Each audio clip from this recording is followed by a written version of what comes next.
55 വയസ്സാകുമ്പോൾ എന്തായാലും എല്ലാവർക്കും ചുളിവുകളും എല്ലാം ഉണ്ടാവും. ഇല്ലയെന്നൊന്നും പറയില്ല. ഹെയർ എല്ലാം കൊഴിയും. ഹെയർ കൊഴിയുന്നതിൻ്റെ പ്രധാന കാരണം ഹെയർ ഡൈയും കൂടെയാണ്.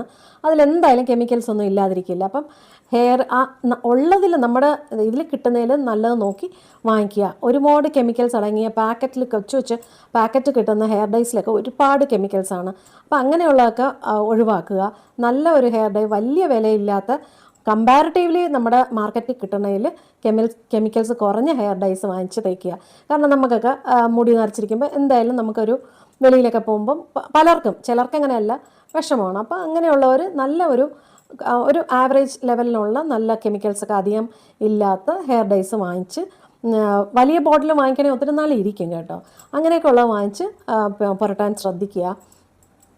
പാർലറിൽ പോയി ചെയ്യാൻ പറ്റുന്നവർക്കാണെങ്കിൽ നല്ല പാർലർ ചൂസ് ചെയ്യുക. പാർലറിനേക്കാളും സലൂൺ ചൂസ് ചെയ്യുക. Beauty parlour എഴുതിയിരിക്കുന്നേക്കാളും